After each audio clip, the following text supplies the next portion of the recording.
Department of Islamic studies first semester आज भारतीय भाषा उत्सव के इस खास मौके पर यहाँ मौजूद सभी टीचर्स, सीनियर्स और हमारे दोस्तों का इस्तकबाल करती हूँ।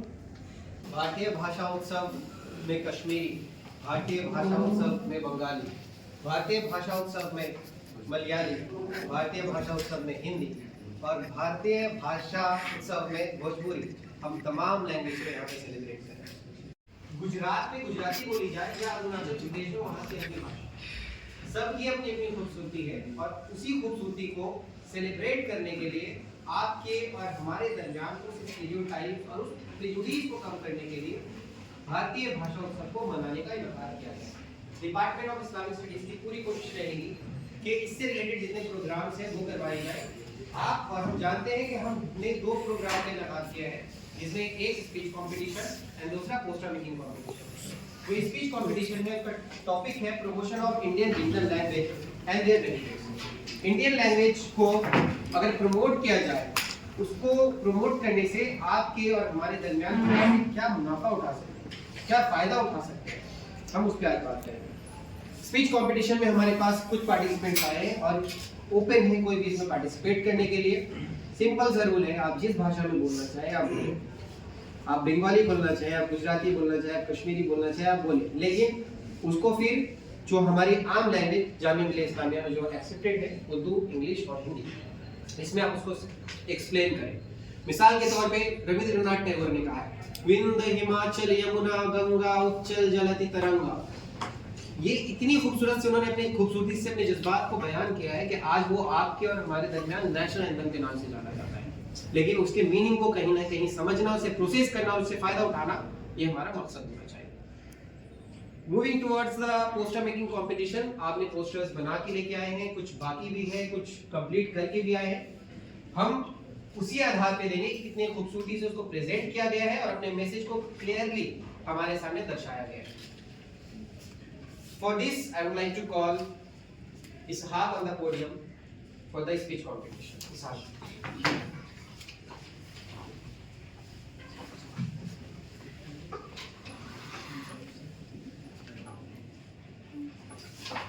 Okay, in addition, I would like to convey कि टाइम जो होगा वो 3 मिनट होगा। 3 मिनट में आप अपने बात को पेश करेंगे और 30 सेकंड में अपने बात को कंक्लूड करेंगे। यानी आप मैक्सिमम टाइम यूज 3.5 मिनट का कर सकते हैं।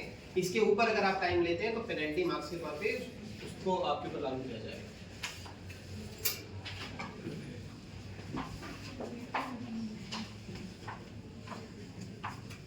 Assalamu alaikum everyone.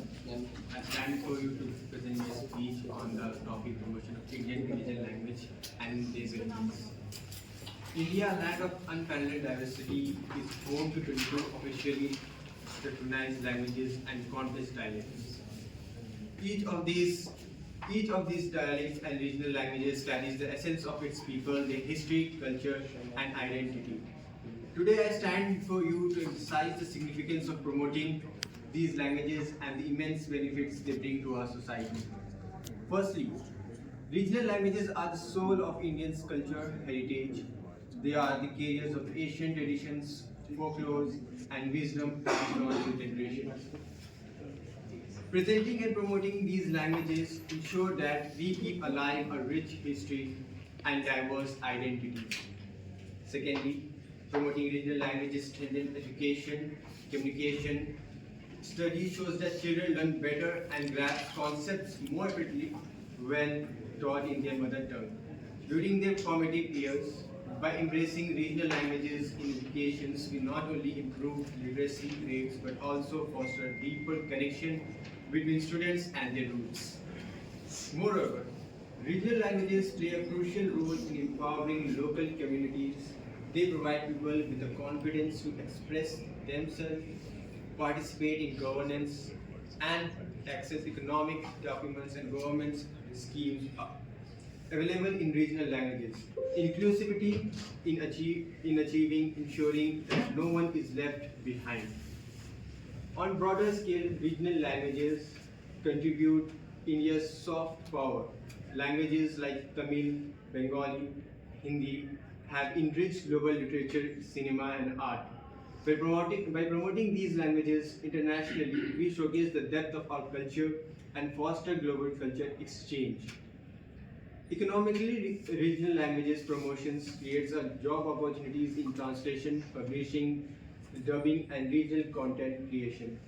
With India's booming digital landscape, there is an overgrowing demand for content on regional languages, offering immense potential for business and creators alike. Lastly, promoting regional languages nurtures unity in diversity.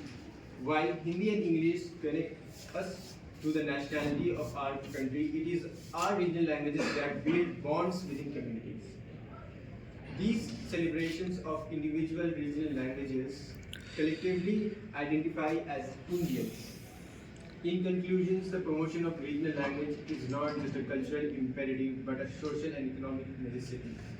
Let us take pride in our linguistic heritage, encourage their use in daily life, and ensure their preservation for future generations. Together, let us celebrate the mosaic of India through its languages, for they are the true heartbeat of our nation. Thank you.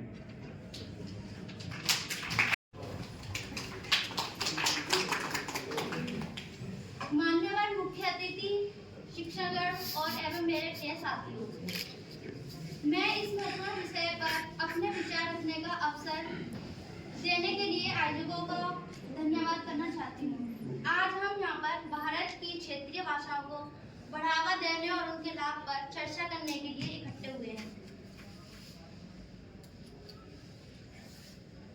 जो हमारी भारतीय भाषा सांस्कृतिक परंपराएं और क्षेत्रीय भाषाओं को व्यक्त करती है।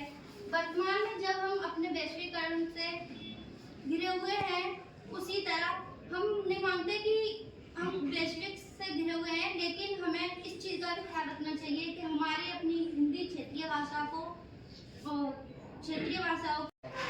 तक का जो सफ़र है, ये अपने अपने एतबार से बहुत खूबसूरत है और वैल्यूएबल है। इसी जज्बात को पेश करने के लिए मैं पोडियम पे दावत देना चाहूँगा अनम।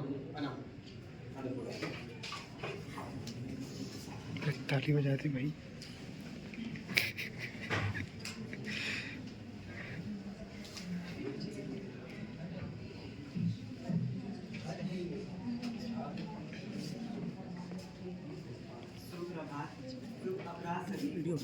सम्मानित न्यायमंडल, शिक्षकगण और आज मैं भारतीय क्षेत्रीय भाषाओं के प्रचार और उनके महत्व के बारे में बात करना चाहती हूँ। भारत अनेक भाषाओं का देश है। हमारे पास 22 आधिकारिक भाषाएं और 1000 बोलियां हैं। प्रत्येक भाषा हमारी संस्कृति, इतिहास और जीवन शैली का प्रतिनिधित्व कराती है।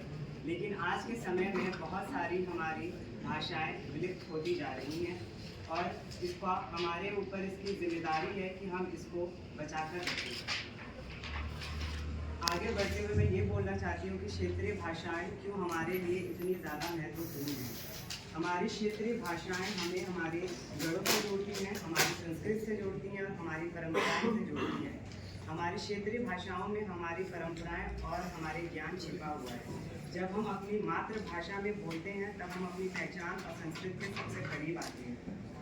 क्षेत्रीय भाषाओं को बढ़ावा देते हुए भी कुछ लाभ है। और जब हम इसको बढ़ावा देते हैं, पहला लाभ जो मुझे लगता है वो ये है कि जब बच्चा अपनी मातृभाषा में कोई चीज़ पढ़ता है या सीखता है तो उसको वो चीज़ बहुत बेहतर तरीके से समझ में आती है और साथ ही साथ शिक्षा के लिए मजबूत नींव भी वो तैयार करता है।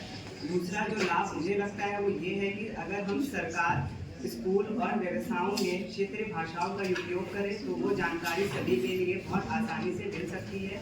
यहाँ तक कि जो गांव के लोग हैं उनको भी ये भाषाएं आसानी से समझ में आ जाती हैं। तीसरा लाभ मुझे ये लगता है कि क्षेत्रीय भाषाओं को बढ़ावा देने से हमारा कला, संगीत और साहित्य जीवित रहता है। ये दुनिया को भारत की विविधता की सुंदरता को दिखाता है। अब सवाल ये उठता है कि हम इस भाषाओं को कैसे हम आगे बढ़ावा दे सकते हैं। बढ़ावा देने के लिए हमें क्या कार्य करने चाहिए। तो उसके लिए पहला कार्य ये है कि स्कूल और साथ ही साथ सार्वजनिक स्थलों पर हम क्षेत्रीय भाषाओं का उपयोग करें। साथ ही साथ जिस तरह आज हम भारत का उत्सव जो आज हम मना रहे हैं, या हर साल हम मनाएं और इसको बढ़ावा दें। तीसरा ये कर सकते हैं कि क्षेत्रीय भाषाओं में जो फिल्में हैं, जो किताबें हैं, जो गाने हैं, हम उनका समर्थन करें। निष्कर्ष इसका करते हुए मैं ये एंड में बोलना चाहती हूँ आखिर में कि क्षेत्रीय भाषाएं हमारी भारत की धड़कन है। ये हमें एकजुट करती हैं और हमारी विविधता का उत्सव मनाती हैं। इन्हें बढ़ावा देकर हम विरासत को संरक्षित करते हैं और एक मजबूत और समावेशी भारत का निर्माण करते हैं। धन्यवाद। Thank you so much, Anam. Moving forward. तो जैसा कि आप सबको पता है कि हमारा मुल्क यूनिटी इन डाइवर्सिटी वाला मुल्क है। हिंदुस्तान की सरजमीन सदियों से अलग अलग जगहों से आने वाले इंसानी काफिलों, उनकी अलग अलग नस्लों, धर्मों और जबानों की गवाह रही है। उसने इन सभी का इस्तकबाल किया और सबके लिए जगह बनाती रही। इसके हाथों ने हमेशा दूसरों को समेटा और इनके लिए अपने दामन को बिछाया। हिंदुस्तान का हजारों सालों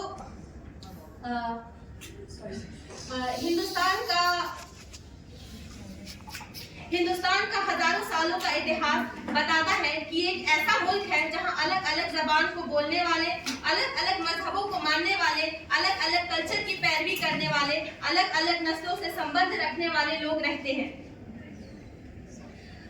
पूरी दुनिया में शायद ही कोई ऐसा मुल्क होगा जहां इतनी सारी बोलियां बोलने वाले लोग एक साथ रहते हों। अगर मैं उर्दू की बात करूं तो भारत आने वाले काफिलों में से एक काफिला मुसलमानों का भी था जो यहां आकर बस गया। इसकी पुरकशिश जमीन में बहुत कुछ लेने और बहुत कुछ देने के मकसद से वो यहीं का होकर रह गया। उसने वापसी का सफर कभी तय नहीं किया। मुसलमान पहले अरबी, तुर्की और फारसी भाषा अपने साथ लेकर आए, लेकिन जो आखिरी काफिला था वो फारसी बोलने वालों का था और यहाँ आकर उन्होंने हिंदी और दूसरी बहुत सी बोलियों को अपनाया और बहुत सी संस्कृत किताबों का तर्जुमा फारसी में किया। नमस्ते। आज मैं इसी हमारा भारतीय भाषा उत्सव के तहत भाषा का खास करके जो मातृभाषा का जो प्रभाव है उससे हमारी जो समझ कौशल यानी कॉग्निटिव स्किल्स पर क्या उसका असर रहता है उस विषय पर बात करना चाहूँगी। तो शुरू तो मैं ये करूँगी कि भारत एक ऐसा देश है जहाँ पे कहता है ना, हर कोस पर पानी बदल रहा है और 4 कोस पर बानी। और इसी से एक चीज़ हमें पता चल रही है कि यूनिटी इन डाइवर्सिटी यानी कि इत्तेहादा तनव्वु उर्दू में कहूँ तो विविधताओं में ही एकता है। इसका एक छोटा सा उदाहरण मैं अपने बचपन के एक किस्से से सुनाना चाहूँगी कि मेरा बचपन गुजरात के तटीय स्थल पे, मतलब मेरा जन्म भी वहीं हुआ था और मेरे कुछ साल भी वहीं बीते थे। तो ऐसा था कि मुझे, जैसा कि आपको लग ही रहा है मेरी हालत देख के, कि मुझे लोगों में ज़्यादा घुलना मिलना पसंद था और आता कुछ नहीं था, मतलब भाषा आती नहीं थी, समझ भी नहीं आ रही है। तो उस वक्त ऐसा हुआ था कि मैं बस लोगों के घर घुस के वहाँ जाके मुझे बाजरे की रोटी खानी होती थी। तो वो रोटी की जो लालच थी ना मेरी, चाहे वो मेरे घर में कितनी भी अच्छी बनी हो, मुझे वो नमक बिना की रोटी खानी होती थी और वो भी ठंडी और बासी खानी होती थी। तो वो जो मेरी जिद थी, तो मुझे भी नहीं पता मैं कहाँ, वो कहते हैं ना, सारी हम सीमाओं को तोड़कर और उस तरह से जैसे मतलब खेलने के नाम पे मैं खाने चली जाती थी। और वहाँ जाके मुझे एक चीज़ समझ में आई कि जो किताबें नहीं सिखा पाई वो सिर्फ लोगों को सुनकर, लोगों से जब आपकी इच्छा होती है ना कि आपको जुड़ना है, तब आप उनकी वो भाषाएं भी सीख जाते हैं। जैसे एक छोटा सा, मतलब एक गुजराती एक प्रोवर्ब मैं इसमें यूज़ करूँगी कि उसमें ये कहता है कि कमावेलू धन અને कमावेलू ज्ञान बने व्यर्थ छे। इसका मतलब ये है कि जिस तरह से इतना एफर्ट्स डाल के, मतलब उस तरह से आप कहते हैं ना, पैसों के पीछे आप देखती हैं गुजराती माइंड्स क्या है, तो वो उस वे में था कि जिस तरह से आप सिर्फ उसी के टारगेट के पीछे इतनी गलत तरीके से जा रहे हैं और उसका प्रॉपर मतलब मीनिंग नहीं पता, स्टेप्स नहीं पता। वैसे ही नॉलेज के केस में, या विद्या में आप सोचते हैं कि हम पैसे दे के ये ले लेंगे, मार्क्स लेने के लिए ले लेंगे, तो वो वेस्ट है। मतलब ये प्रोवर्ब था डेप्थ में। और इसी तरह से मतलब मुझे उसके बाद मेरा थोड़ा सा इन्फ्लुएंस मारवाड़ी लैंग्वेज का रहा, मराठी का भी टच मिल गया मुझे। तो वहाँ पे सब में यही मैं कहूँगी कि जब लोगों से जुड़ना है तो सबसे पहले लोगों की भाषाओं को समझने के लिए सबसे इजी है कि वहाँ के वो प्रोवर्ब्स को, आइडियम्स को पकड़िए और उनसे, उनके साथ जुड़िए। और क्योंकि मैं Nizam-e Kainatas, yet Nizam-e Kainatas, zinchukumut kesliyor, tam abra küç basar, abr basan toffee. ये एक पोइटिक लाइन है एक कश्मीरी गाने की। इसमें जो कश्मीरी पोइट है उसने बस एक लाइन में, सिर्फ एक अशार में पूरे कश्मीर के क्लाइमेट को बता दिया है कि किस तरह कश्मीर का क्लाइमेट एक सॉफ्ट क्लाइमेट है और किस तरह वहाँ के क्लाइमेट के अंदर एक पीस का एक पैमाना है कि वहाँ पर हम जाते हैं तो ऐसा लगता है कि न तो ज़्यादा गर्मी है और न तो ज़्यादा ठंड है, मतलब एक मॉडरेट क्लाइमेट। मैं आज इस भारतीय भाषा उत्सव के मौके पर रीजनल लैंग्वेज जो इंडियन हिस्ट्री या पूरे वर्ल्ड हिस्ट्री में उसका क्या रोल रहा है उस पर थोड़ी सी गुफ्तगू करूँगा। जैसा कि हम हिस्ट्री के अंदर देखते हैं अरब को अपनी लैंग्वेज पर काफ़ी गुरूर था। जैसे आज भी हमारे बहुत सारे रिसर्चर्स जब भी किसी अरब के टॉपिक पर रिसर्च करना चाहते हैं तो उसमें सबसे इम्पोर्टेंट रोल होता है कि उनको अरबिक लैंग्वेज पर कितनी कमांड है, क्योंकि कोई भी लैंग्वेज जब हम उसको पढ़ते हैं वो खाली एक लैंग्वेज नहीं होती है, बल्कि वो लैंग्वेज जहाँ बोली जाती है वहाँ का सोशल, रिलीजियस, पॉलिटिकल, इकोनॉमिक हर आइए इसी मौके पे अपने प्रोग्राम को आगे लेके जाते हुए मैं दावत देना चाहूँगा रईस अहमद को। और मैं बता दूँ ये सेकेंड लास्ट पार्टिसिपेंट है हमारे, तो आपको ज़्यादा और वेट करने की जरूरत नहीं पड़ेगी। तो रईस अहमद अंदर पोडियम।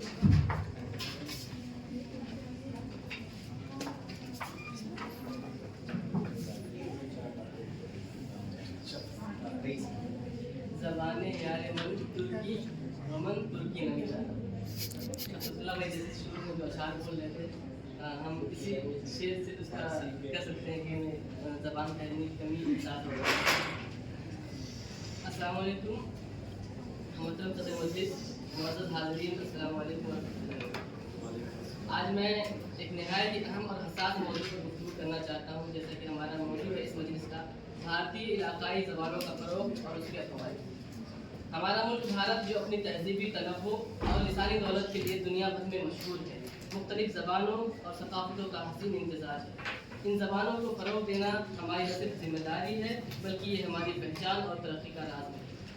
सबसे पहले मैं इस हकीकत पर रोशनी डालना चाहता हूँ कि इलाकाई ज़बानें हमारी सकाफ़त वरसे की रूह हैं। ये ज़बानें सिर्फ बोलने का ज़रिया नहीं बल्कि उनके ज़रिए हमारी तहज़ीब, हमारी तारीख़, हमारे रस्म व रिवाज अगली नस्ल तक पहुँचते हैं। उर्दू, बंगाली, तमिल, गुजराती, पंजाबी और दीगर ज़बानें वो पुल हैं जो हमें माजी से जोड़ती हैं और हमारे तशख़्ख़ुस को ज़िंदा रखती हैं। इन ज़बानों का फ़रोग़ दरअसल हमारे कल्चर की हिफाज़त है। दूसरी अहम बात यह है कि इलाकाई ज़बानों का फ़रोग़ तालीम के मैदान में इनकलाब ला सकता है। माहिरीन का कहना है कि बच्चे अपनी मादरी ज़बान में ज़्यादा बेहतर और गहरी समझ हासिल करते हैं। अगर हम तालीम को इलाकाई ज़बानों में आम करें तो ये न सिर्फ शरह ख़वानदगी को बढ़ाएगा बल्कि तालीमी मियार को भी बेहतर बनाएगा। बहुत बहुत शुक्रिया रईस साहब। मैं प्रोग्राम को आगे लेके जाते हुए दावत देना चाहूँगा जनाब अशरफ हुसैन साहब।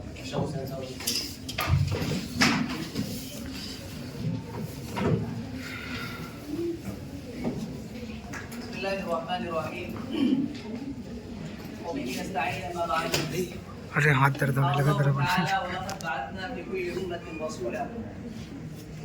सीधा मैं ये था कि बस आप लोगों के बातों से इस्तेफादा करना है, लेकिन देख कर ये जज्बा हुआ कि कुछ हम भी कहते हैं। कुरान का अल्लाह ताला का इरशाद है कुरान में कि हमने हर उम्मत और कौम की एक खूबी जो रखी है उसको अहमियत भी दी है। यही वजह है कि अंबिया और रसूल का एक सिलसिला है जो अलग अलग ज़ुबान में अलग अलग इलाके में भेजे गए। यानी इस्लामी नज़रिए से ज़ुबान की अहमियत को तस्लीम करना हमारी ज़िम्मेदारी है। हर ज़ुबान इस काबिल है कि हम उस पर तवज्जो दें, उसकी बात उसमें कही गई बातों को, चूँकि ज़ुबान इंसानों के दिलों के एहसासात हैं, उसकी तख्लीक है, उसके आक़िल की उपज है। अगर हम दुनिया को समझना चाहते हैं, इंसानों की नफ्सियात को समझना चाहते हैं तो उसको अहमियत देना हमारे लिए ज़रूरी है। यही वजह है इस सिलसिले में जो कदीम तहजीबें रही हैं अब तक की दुनिया की तारीख़ में, वो उसकी एक बड़ी तहजीब है, वो हमारे हिंदुस्तान की भी है। दुनिया की जो 2-3 तहजीबें बहुत अजीम हैं उनमें से एक बड़ी तहजीब हिंदुस्तान की है और उसके झलक, उसके असरात हमें हर जगह नज़र आते हैं। यही वजह है कि हम कल्चरली बहुत रीच हैं। बहुत ज़्यादा हमारी ज़ुबानें बहुत ज़्यादा है। खुद कौमी सतह पर हज़ारों ज़ुबानें, हज़ारों बोलियाँ बोली जा रही हैं, लेकिन नेशनल मतलब आइन के तौर पे यानी कॉन्स्टिट्यूशन ने जिसे अहमियत दी है वो 22 है। लेकिन जो 2-3 चीज़ें जिसकी तरफ हम अहमियत नहीं देते हैं वो ये कि मॉडर्न दुनिया जो ग्लोबलाइजेशन की तरफ जा रही है और कहीं ना कहीं मटेरियलिस्टिक होती जा रही है, वो इन चीज़ों को जो इंसानी तहजीब है, जो इंसानी सकाफत है, इंसानी उलूम की तारीख है, उसे नज़रअंदाज करके सिर्फ दौलत कमाने की तरफ तवज्जो दे रही है। तो उसके लिए सिर्फ वो इस चीज़ को अहमियत देने की ज़रूरत है। हमारे लिए एक ही स्टैंडर्ड नहीं है कि पैसा हो, हमारे लिए एक स्टैंडर्ड हमारी तहजीब, हमारी सकाफत भी है। इलाकाई ज़ुबान मिट रही है, उसकी सबसे बड़ी वजह यह है कि उस पर एजुकेशन सिस्टम प्रोवाइड नहीं कराई जा रही है, हमें उस ज़ुबान में तालीम नहीं दी जा रही है, हमारे स्टडी मटेरियल उस ज़ुबान में नहीं है। यही वजह थी सर सैयद ने जब उर्दू पर तवज्जो देनी शुरू की तो सबसे पहले उन्होंने ट्रांसलेशन मूवमेंट शुरू किया। बैतुल हिकमा जो हमारी तारीख है वहाँ पे सबसे पहले ट्रांसलेशन का काम शुरू हुआ ताकि अपनी ज़ुबान को रीच करें। तो सबसे पहला काम ये है कि हम जिस इलाके की जिस ज़ुबान पर अहमियत देना चाह रहे हैं उस ज़ुबान को पढ़ें, उसको समझें और उस ज़ुबान में चीज़ें लिखें, प्रोड्यूस करें, या जो नई चीज़ें तख्लीक हो रही है उसको उस ज़ुबान में ट्रांसलेट करने की कोशिश करें।